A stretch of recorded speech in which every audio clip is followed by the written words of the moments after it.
கிறிஸ்துவுக்குள் அன்பான சகோதர சகோதரிகளே, மீண்டும் இந்த நிகழ்ச்சியின் மூலம் உங்களை சந்திப்பதில் மிகுந்த மகிழ்ச்சி அடைகிறோம். இந்த கேள்வியும் பதிலும் என்ற நிகழ்ச்சியின் மூலமாய் மீண்டும் உங்கள் அனைவரையும் வரவேற்கிறேன்.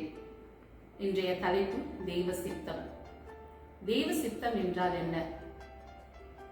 தெய்வ சித்தத்தை எப்படி அறிந்து கொள்வது? அறிந்த பிறகு எப்படி ஜெபிப்பது? இதை குறித்து நம் மத்தியில் வந்திருக்கிற அப்போஸ்தல ஊழியக்காரர்கள் கேட்டு அறிந்து கொள்ளலாம். வாங்க.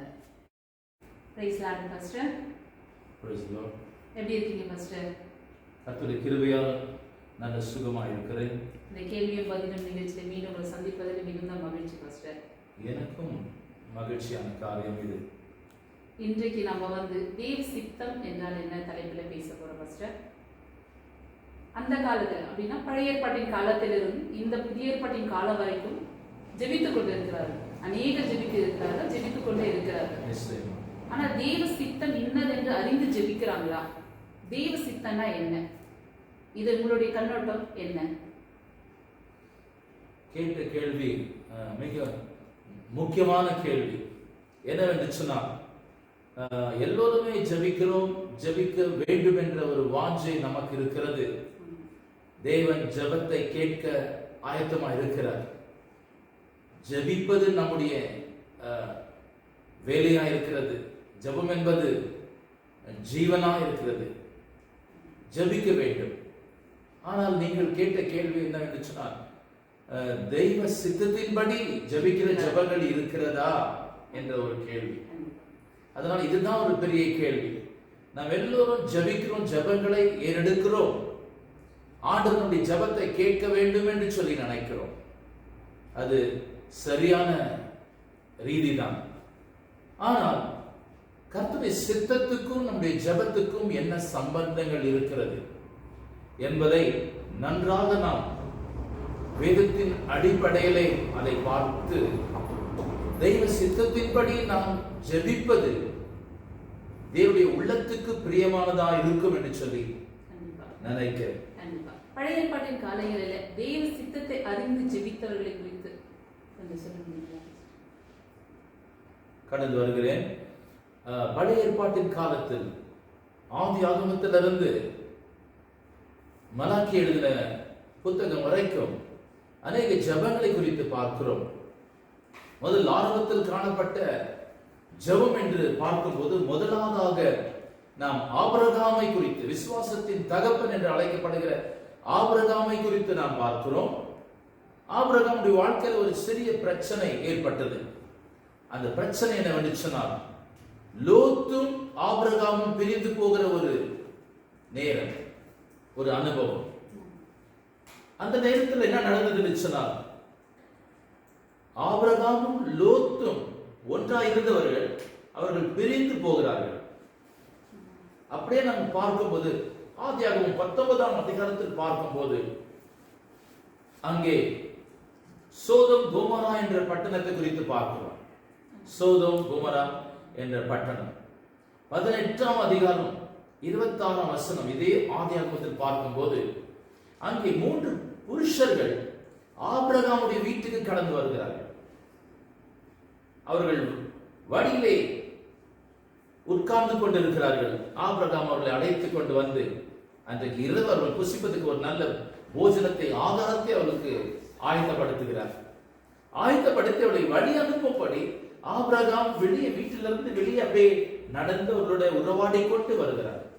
அப்பொழுது அவர்கள் சொல்லுகிறார்கள், நாங்கள் செய்ய போகிற ஒரு காரியத்தை எப்படி இந்த ஆபிரகாமுக்கு மறைப்பது?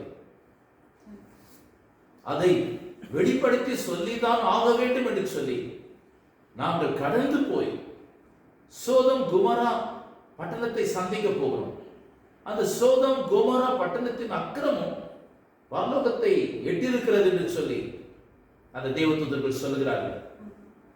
அடுத்து என்ன சொல்கிறார்கள்? நாங்கள் கடந்து போய் அந்த பாவத்தின் காரியங்களை பார்த்து அது எந்த தண்டனையை, நியாய தீர்ப்பை, சிக்ஷை கொடுக்க வேண்டும் என்று சொல்லி, அந்த சிக்ஷை, நியாய தீர்ப்பை கொடுக்க வேண்டும் என்று சொல்லி நாங்கள் போய் கொண்டிருக்கிறோம் என்பதை ஆபிரகாம் தெரிந்து கொள்ளட்டும் என்று சொல்லி சொல்லுகிறார்கள் அந்த புருஷர்கள். கண்டிப்பா ஆபிரகாமுக்கு அதை தெரிவித்ததுக்கு அப்புறம் சோதோம் குமார் அழிக்கும்படிக்காக அவர் கடந்து போறாங்க. அப்படிதான் 18ஆம் அதிகாரம் 26ஆம் வசனத்திலிருந்து தொடர்ந்து பார்க்கும் போது, அப்பொழுது சோதோம் குமரா பட்டணம் என்று சொன்ன உடனே ஆபிரகாமுக்கு ஞாபகம் வந்தது லோத்து. அப்ப ஆபிரகாம் நினைத்தாரு, இந்த தேவதூதர்கள் கடந்து போய், ஆண்டவர் கடந்து போய் அந்த சோதம் குமரா பட்டணத்தை அழித்து போட போகிறார். அதனால லோத்தும் அழிந்து போக போறான், லோத்துடைய வாழ்க்கையும் முடிந்து போகும் என்று சொல்லி ஆண்டவரிடத்தில் அவன் பரிந்து பேசுவதற்காக அவன் தைரியமாய் கடந்து வருகிறார். கண்டிப்பா ஆபிரகாம் தேவனிடத்துல ஜெபித்துக்கிட்டு இருக்கிறார். அது தெய்வ சித்தம் அறிந்து கொண்டு எப்படி ஜெபிக்கிறார். அதுதான் என்ன நடந்தது சொன்னால், ஆபிரகாம் கேட்கிறான், 50 பேர் ஒருவேளை நீதிமான்கள் இருந்தால் சோதம் குமரா பட்டணத்தை நீர் அழிக்காமல் விட்டு விடுவீரோ என்று கேள்வி கேட்கிறார். அடுத்து அது கடந்து 10 மனிதர்களிடத்தில் வருகிறது. அப்பொழுது ஆபிரகாம் சொல்ல, 10 நீதிமான்கள் இருந்தால் ஒருவேளை நீங்கள் அந்த சோதம் கோமரா பட்டணத்தை அழித்து விடாமல் விட்டு விடுவீர்களோ என்று கேட்கிறார். அதற்கு ஆண்டவர் சொல்கிறார், 10 நீதிமான்கள் இருந்தாலும் சோதம் கோமரா பட்டணத்தை நான் விட்டு விடுவேன் சொல்கிறார். பரிந்து பேசுகிறார். ஆனால் சோதம் கோமரா பட்டணத்தை குறித்து நாம் பார்க்கும் போது என்ன நடந்தது, அதை மிக கூர்மையாய் கவனிக்கும்படி உங்களை கேட்டுக்கொள்கிறேன். அது என்னவென்று சொன்னால், அதை 19ஆம் அதிகாரத்தில் எழுதப்பட்டிருக்கிறது ஆதியாகமத்தில். அதை கூர்ந்து கவனிங்கள் தயவு செய்து. அப்பொழுது என்ன நடக்கிறது, அப்பொழுது தேவதூதர்கள் கடந்து லோத்தின் வீட்டுக்கு கடந்து வருகிறார்கள். லோத்தும் ஒரு நீதிமானாய் காணப்பட்டு ஆபிரகாமை போல அவன் உபசரிக்கிற ஒரு மனுஷனாய் காணப்பட்டான். ஆபிரகாம் எப்படி இவர்களை உபசரித்தார் தேவதூதர்களை, அதை போலவே இவன் லோத்தும் தன்னுடைய வீட்டுக்கு அவர்களை அழைத்து கொண்டு போகிறார், அழைத்து கொண்டு போகிறார். அப்பொழுது இரவு அவரோடு உணவை புசிக்க வேண்டும் என்று இருக்கும் போது அந்த ஜனங்கள், சோதம் குமரா பட்டணத்தின் ஜனங்கள் மிகவும் பாவிகளாய் அக்கிரமக்காரர்களாய் இருந்தபடியால் கடந்து வந்த தூதர்கள் மேலும் லோத்தின் வீட்டின் மேலும் அவர்கள் ஒரு யுத்தம் செய்வதை போல அநேக நூற்றுக்கணக்கான மக்கள், அங்க இருக்கிற சுற்றி கொண்டிருந்த மக்கள், வேலை வாய்ப்பு இல்லாத இந்த சுற்றி கொண்டிருக்கிற பொழுது போக்கி கொண்டிருக்கிற மக்கள் எல்லாம் கடந்து வந்து அங்கே பிரச்சனை உண்டாகிறது. எங்கே? லோத்துடைய வீட்டில். மறுநாள் பார்க்கும் போது என்ன நடந்தது என்று பார்க்கும் போது, தேவதூதர்கள் லோத்தையும் லோத்துடைய மனைவியும் 2 பிள்ளைகளையும், பெண் பிள்ளைகளையும் ஒத்தாயம் செய்கிறார். என்ன ஒத்தாயம் செய்கிறார்? இப்பொழுது கொஞ்ச நேரத்தில் இந்த சோதம் கோமரா பட்டணத்தின் மேல் நாம் அக்கினை போட்டு இதை சுற்றி எரிக்க போகிறோம். அதில் ஆனபடியால் தான் நீங்கள் என்ன செய்ய வேண்டும், நீங்கள் இந்த இடத்தை விட்டுட்டு வெளியே போக வேண்டும் என்று சொல்லி அந்த இடத்துல சில மாற்றங்களை பார்க்க வேண்டிய ஒரு அவசியம் கடந்து வருகிறது. என்ன சொன்னால், அங்கே லோத்துடைய ஜெபம், அதாவது சோதம் கோமரா பட்டணத்தில் தரித்திருந்த தங்கியிருந்த லோத்துக்காக ஜெபித்த அந்த ஆபிரகாமுடைய ஜெபம் அங்கு கேட்கப்பட்டதா கேட்கப்படவில்லையா நமக்கு தெளிவாக புரிகிறது. ஏன்னு சொன்னால், அது கர்த்தருடைய சித்தமா இருந்தபடியா, அவருடைய அக்கிரமங்கள் மீறி போயிருந்தபடியா, அது தேவனுக்கு அது சகிக்க முடியாத ஒரு சூழ்நிலை இருந்தபடியா அந்த பட்டணத்தை அழிக்கும்படி தேவன் கடந்து வந்தார். ஆனால் ஆபிரகாமுக்கு என்ன என்று சொன்னால், லோத்தும் அழிந்து போவான் என்று சொல்லி அவனுக்காக பரிந்து பேசுகிறார். ஆனால் அந்த சோதம் கோமரா பட்டணத்தில் பார்க்கும் போது லோத்தும் தன்னுடைய 2 பெண் பிள்ளைகள் மாத்திரமே தப்பித்துக் கொண்டார்கள். 2 அவருடைய கரங்களை பிடித்துக் கொண்டு தேவதூதர்கள் அவசரமாய் அதிவேகமாய் அவர்களை அந்த அந்த பட்டணத்திலிருந்து வெளியே கொண்டு வருவதை பார்க்கிறோம். அப்படின்னு சொன்னால், ஆபிரகாம் கேட்டுக்கொண்டது ஒன்று, அந்த பட்டணத்தை அழிக்க கூடாது என்று சொல்லி ஆபிரகாம் நினைத்தார். ஆனால் அங்க நடந்தது என்ன? பட்டணத்தில் லோத்து ஆடு மாடுகளையும் பொன்னையும் வெள்ளியும் சம்பாதித்த எல்லா சம்பாதனையும் விட்டு ஒரு பரதேசியை போல் தன்னுடைய மனைவி 2 பெண் பிள்ளைகளோடு அவன் கடந்து வருகிறான். ஜோவார் என்ற இடத்தில் சொல்லுகிறார், இந்த இடத்துக்கு நான் போகும்படி எனக்கு கட்டளையிடும் என்று சொல்லி ஆண்டவரிடத்தில் கேட்கும் போது லோத்துக்கு அவருடைய மனைவி பிள்ளைகளுக்கு சோவார் என்ற இடத்துக்கு கடந்து போக முடிய அவர் கட்டளை கொடுக்கிறார். ஆனால் வந்து கொண்டிருக்கிற, பயணம் செய்து கொண்டிருக்கிற, நடந்து கொண்டிருக்கிற, சஞ்சரித்துக் கொண்டிருக்கிற நேரத்தில் லோத்தின் மனைவி திரும்பி பார்த்து உப்புத்தூராய் மாறிவிட்டார். ஆனபடியா அங்கே ஜெபத்துக்கும் இவருடைய கேட்டுக்கொண்ட காரியங்களுக்கும் அங்க சம்பவித்த காரியங்களுக்கும் சில வித்தியாசங்கள் இருக்கிறது. என்று சொன்னால் தேவனுடைய சித்தம் ஒன்று, ஆபிரகாமுடைய இருதயத்தில் இருந்த சித்தம் ஒன்று.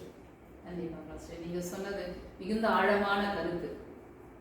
தேவ சித்தம் நிறைவேறுவது என்றால் அது நிறைவேறும். பாவத்தை பார்க்காத தேவன் இந்த அழிக்கும்படிக்காக அவர் சித்தம் வைத்திருந்தார். ஆனாலும் லோத்துக்காக அவர் பரிந்து பேசி ஜெபிக்கும் பொழுது அவர் மாத்திரம் காப்பாற்றப்பட்டார், மற்றவர்கள் எல்லாரும் தேவன் அழித்துப்பட்டார். இது கண்டிப்பா எல்லாருக்கும் பிரயோஜனமா இருக்கும். தேவ சித்தம் இன்னதென்று அறிந்து ஜெபிக்கிறது எல்லாருக்கும் தெரிஞ்சிருந்தா நல்லதா இருக்கும்.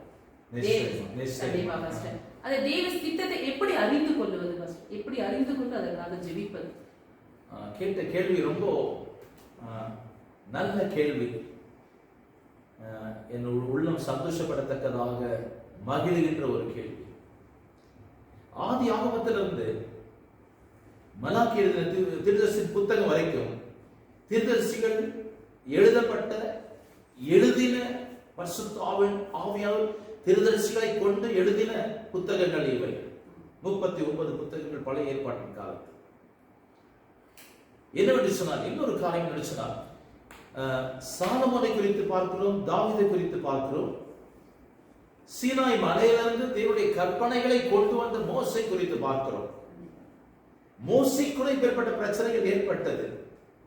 இந்த இஸ்ரவேல் ஜனங்கள் எப்படி ஆகிலும் கர்த்தருக்கு கோபம் வரும்படி செய்வார்கள். அவருடைய கோபம் பற்றி எரியும்படி கர்த்தருடைய கற்பனைகளை அவர்கள் விட்டு உதறிவிட்டு அவர்கள் தாறுமாறாய் கடந்து போவார்கள் என்பது ஆண்டவருக்கு நன்றாகவே முதலே தெரியும். ஆனபடியால் தான் வேதம் சொல்கிறது, பூமியிலே பூமியிலே சாந்தமுள்ளவனா இருந்தான் அந்த மோசை. அதனால தான் ஆண்டவர் மோசையை தெரிந்து கொண்டு வந்து திறப்பில் நிற்க வைக்கும்படி அவருடைய கோபாக்கினை மூன்றும் போது, அவருடைய கோபாக்கினை பற்றி எரியும் போது அதற்கு தடைகளை கொண்டு வரும்படி, அறிந்து பேசும்படி, தேவனுடைய கோபத்தை தணிய செய்யும்படி ஒரு மனிதனை தேடி அதுக்கு முன்னே ஆண்டவர் அவரை 80 ஆண்டுகள் 80 வருஷம் 80 ஆண்டுகள் மோசைக்கு அந்த தாழ்மையை, பொறுமையை, சாந்தமான சுபாவத்தை கொடுத்து 80 வருடம் அவருக்கு பயிற்சியை கொடுக்கிறார். வராதிருத்தில் ஆடுகள் மேய்க்கும்படி. ஏற்றுனா அந்த 40 அரவணையில், அந்த பார்வனுடைய அரவணையில் இருக்கும் போது அந்த கோபக்காரனா இருந்தார். அவருடைய எல்லா எண்ணங்களை மாற்றபடி ஒரு பயிற்சியை கொடுத்து அவனை 80வது வயதிலே கர்த்தருடைய ஊழியத்துக்காய் பயன்படுத்துவதை நாம் குறித்து பார்க்கிறோம். கர்த்தருடைய கோபம் அதிகமாய் பற்றி எரிந்தது என்று சொன்னால் அவர்கள் பாகாலை வணங்கினார்கள்.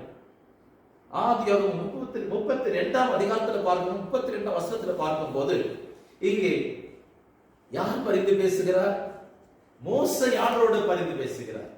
வேதம் சொல்கிறது, மோசே சிநேகிதனோடு பேசுவதை போல் தேவனோடு முகமுகமாய் பேசினார்.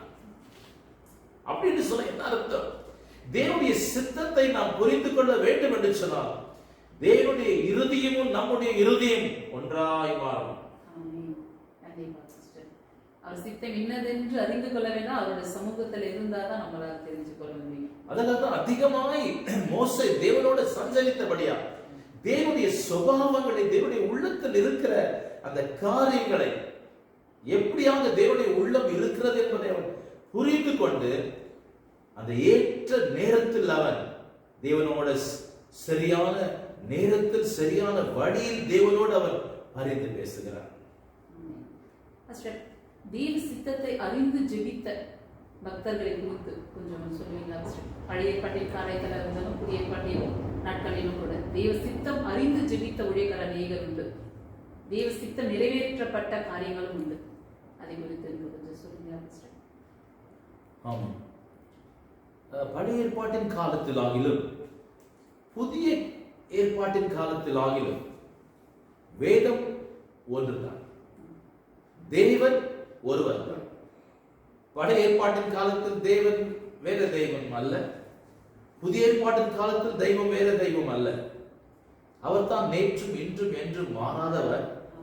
அவர் என்றென்றுமே ஜீவிக்கிற தேவன். அவர் மட்டுமல்ல, அவர் மாறாதவர் என்று சொன்னார். அவர் தன்மையிலே, எண்ணத்தில், சிந்தனைகளில், சுபாவங்களில் எல்லாவற்றிலும் அவர் மாறாதவர் தான் இருக்கிறார். காலங்கள் மாறி போகலாம், ஒருவேளை பரலோகம் கூட மாறி போகலாம், ஒருவேளை தேவதூதர்களும் மாறி போகலாம், பூமியானது மாறி போகலாம், மனிதர்கள் மாறி போகலாம், எல்லாம் மாறி போவாங்க. ஆனால் ஆண்டவர் மாத்திரம் மாறி போக மாட்டார். அப்படின்னு சொன்னால் நாம் நினைக்கிறோம் பழைய ஏற்பாட்டின் காலத்துக்கும் புதிய ஏற்பாட்டு காலத்துக்கும் வித்தியாசங்கள் இருக்கும் நினைக்கிறோம். ஆனால் ஆவிக்குரிய சிந்தையை பார்க்கும் போது பழைய ஏற்பாட்டின் காலத்திலும் இரக்கம் உருக்கமுள்ள தெய்வம் அவர், புதிய ஏற்பாட்டின் காலத்திலும் இரக்கம் உருக்கம் உள்ளவர். அப்படின்னு சொன்னா பழைய ஏற்பாட்டின் காலத்தில் பார்க்கும்போது திருதர்சிகள் குறித்து பார்க்கிறோம். திருதர்சிகளை குறித்து பார்க்கிறோம். திருதர்சியாய் இருந்த ஒரு ராஜாவை, ஒரு மன்னவரை குறித்து பார்க்கிறோம். அவர் தான் தாவீது.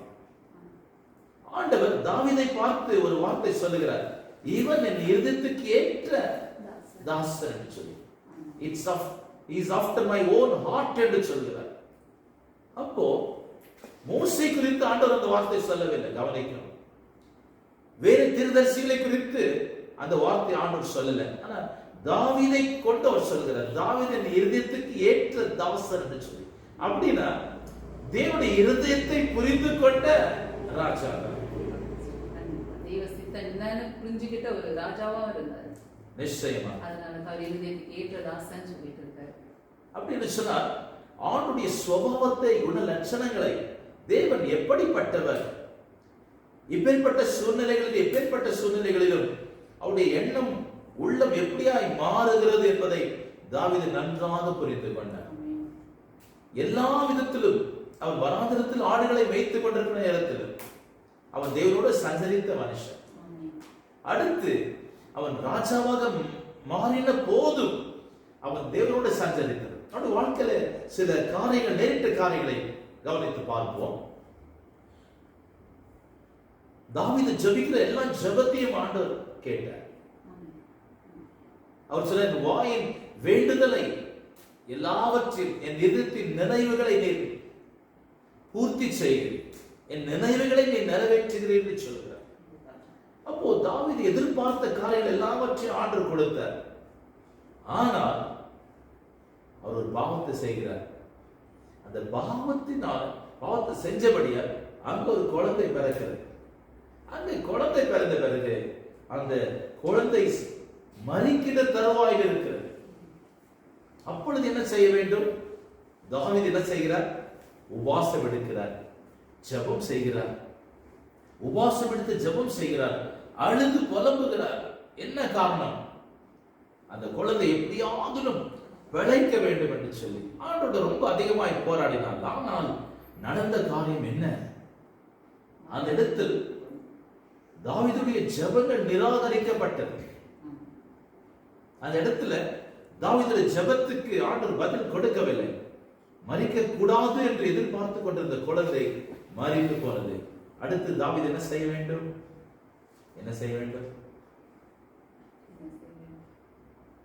நாம என்ன நினைப்போம்?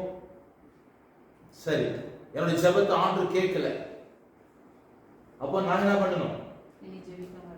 இனிமேல் ஜெபிக்க கூடாது. என்னுடைய ஜெபத்தை ஆண்டவர் கேட்கல, அதுக்காக ஆண்டவர் மேல நாம கோபப்படுறது, முறுமுறுக்கிறது, இந்த ஆண்டவர் சரியில்லை சொல்லி சில காரியங்கள் நாம் சொல்லி வரோம். ஆனா தாவீதுடைய வாழ்க்கையில அந்த குழந்தை மரித்து போனது என்று சொல்லி தாவீது இடத்துல அந்த ஜனங்கள் வந்து சொல்வதற்கு அவர்கள் பயந்து கொண்டிருக்கிறார்கள்.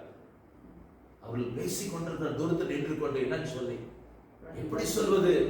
இந்த குழந்தை உயிரோடு இருக்கும் போதே ஒரு உபவாசம் எடுத்து எத்தனை கண்ணீரோட திரள விழுந்திருந்து ஜெபித்தார்.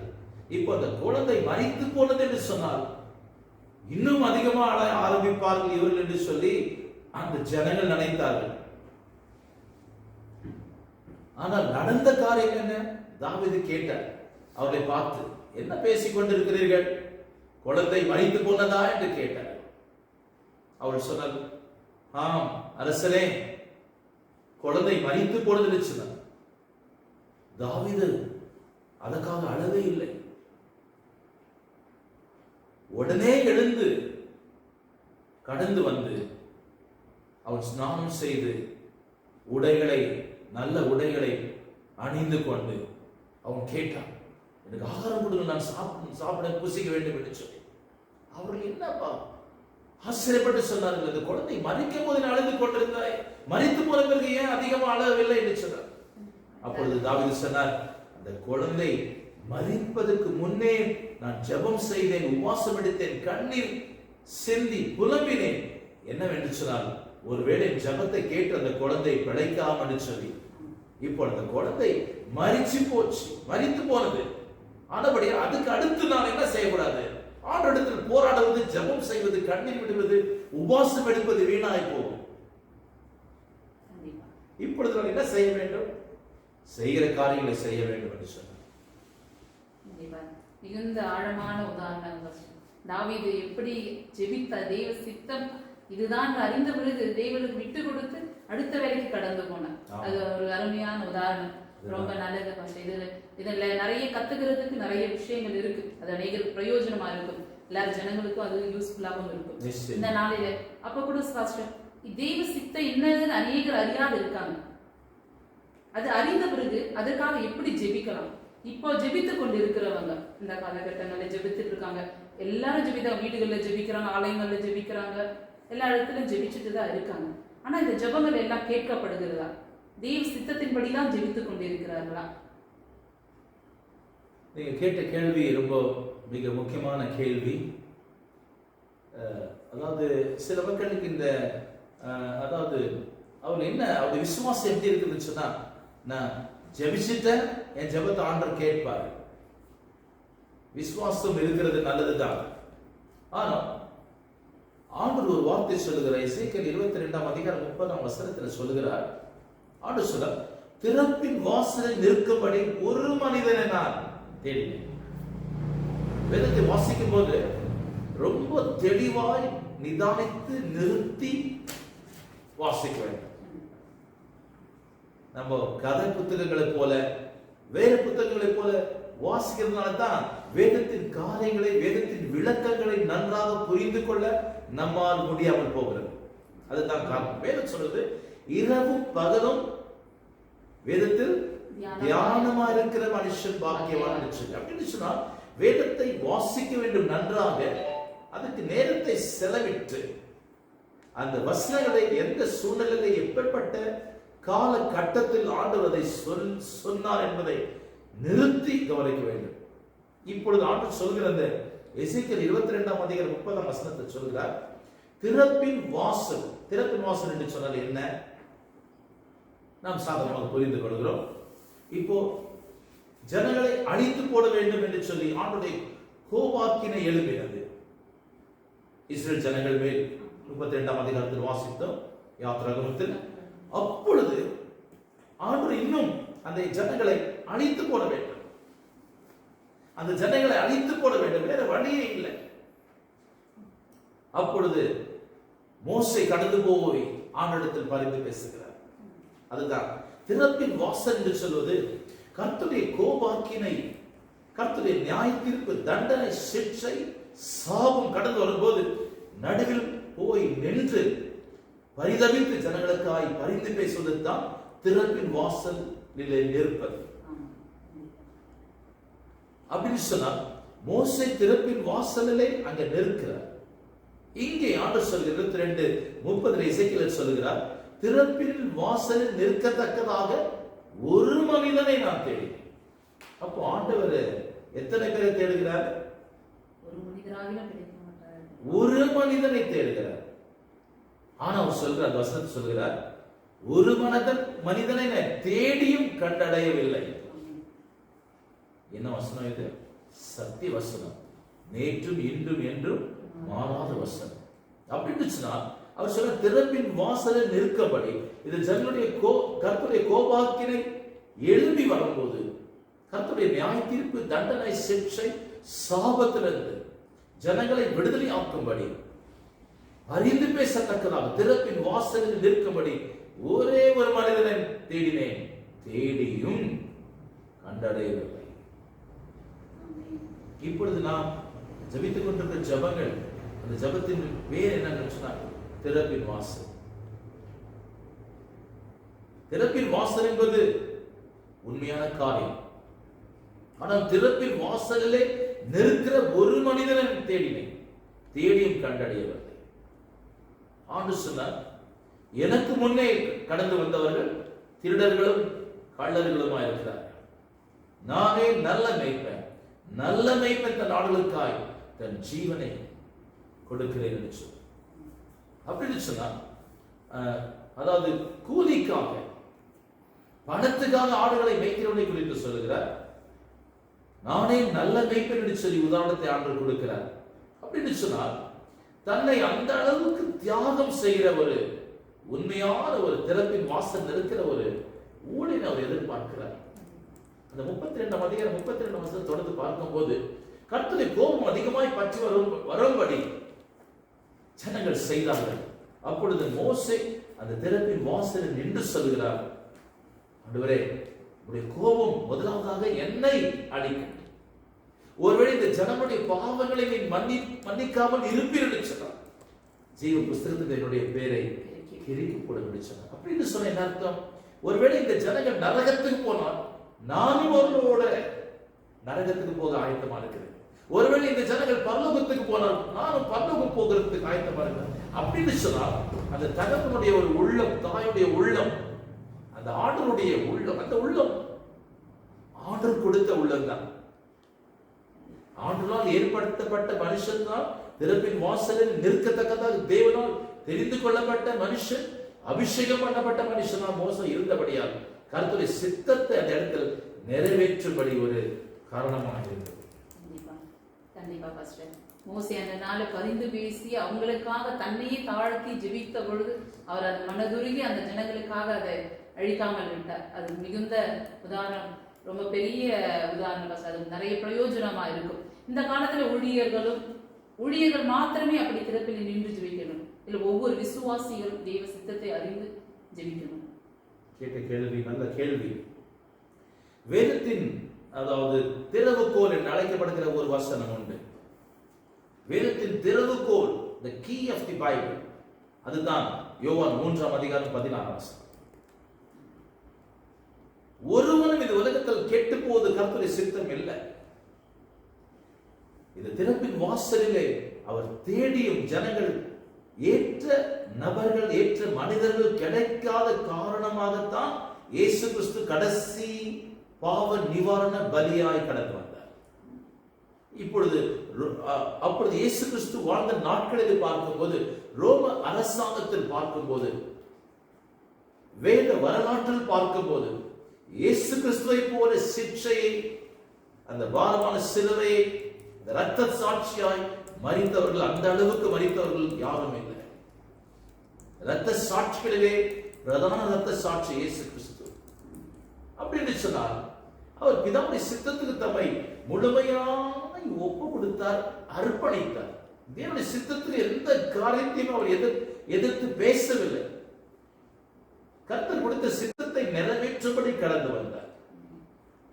ஆனபடிதான் கர்த்தருடைய சித்தம் என்ன என்பதை புரிந்து கொள்ளும் போது ஒரு மனிதனும் கெட்டு போகக்கூடாது. 1 தீமோத்தேயு 2:4 சொல்லுகிறது, எல்லா மக்களும் ரட்சிக்கப்பட்டு கிறிஸ்துவின் அறிவை அறிந்து கொள்ள வேண்டும் என்பது கர்த்தருடைய சித்தமா இருக்கிறது. ஆனால் கர்த்தர் சித்தமா இருந்தபடியால் ஒரே குமாரனாக இயேசு கிறிஸ்துவை அனுப்பினார், பாவங்கள் மன்னிக்கப்படப்படும். ஆனால் ஒரு பக்கம் சிற்றை இருக்கிறது, ஒரு பக்கம் நியாய தீர்ப்பு இருக்கிறது.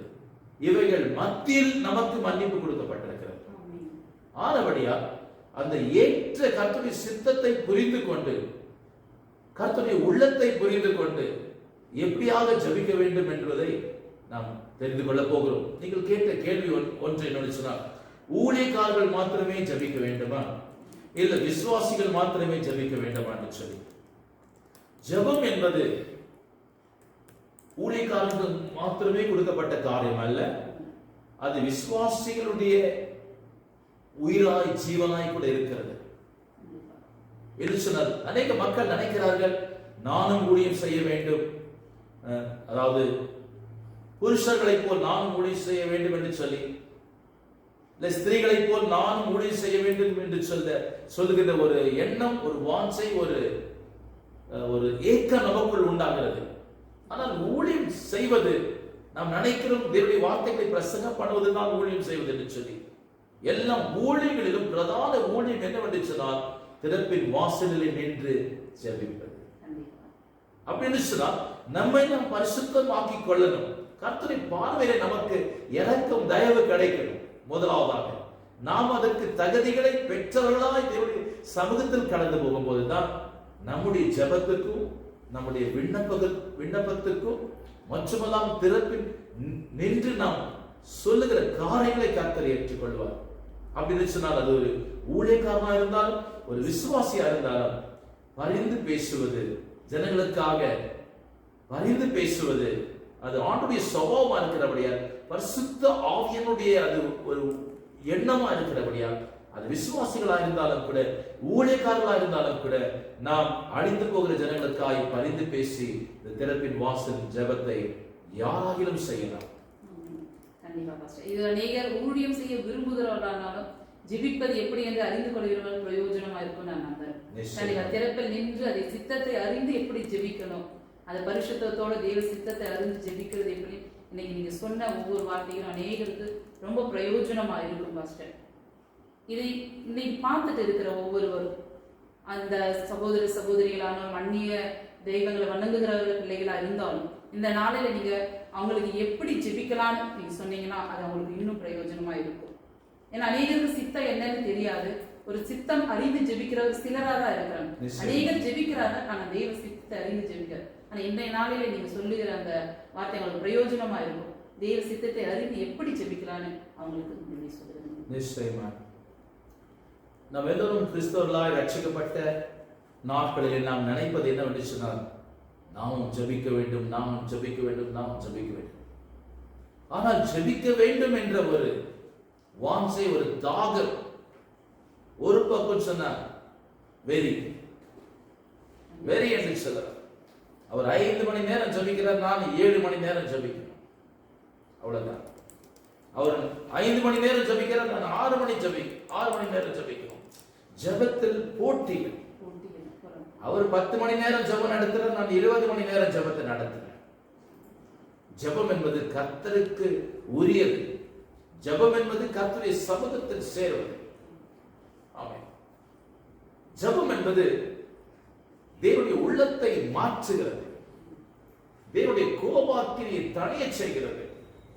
வேதத்தில் பார்க்கும்போது மோசே பரிந்து பேசினான், கர்த்தருடைய கோபாக்கினை அது தணிய செய்கிறது. எசேக்கியேல் பேசுகிறார், எரேமியா பேசுகிறார், ஏசாயா பேசுகிறார். அநேக தீர்க்கதரிசிகளை குறித்து நாம் பார்க்கும்போது அவர்கள் ஜெபித்தார்கள். அந்த ஜெபத்தை ஆண்டவர் கேட்டு மோசே மேல் அந்த ஜனங்கள் மேல் மனதுருகினார். அதுதான் ஜெபம். அப்படின்னு சொன்னா நாம் எல்லா மக்களும் ஜெபிப்பது ரொம்ப அவசியமானது. ஆனால் ஜெபிக்கிறது எல்லோருமே ஜெபிக்கலாம்.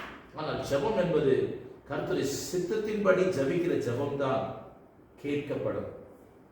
இப்பொழுது நடந்து கொண்டிருக்கிற இப்பொழுது சூழ்நிலைகள் பார்க்கும்போது கொரோனா கடந்து வந்தது, லாக்டவுன் கடந்து வந்தது, பஞ்சங்கள், பட்டினிகள், எவ்வளோ குறைகள், ஜனங்கள் அலைமோதி கொண்டிருக்கிறார்கள், மறித்து கொண்டிருக்கிறார்கள். பயங்கரமான சூழ்நிலைகள்.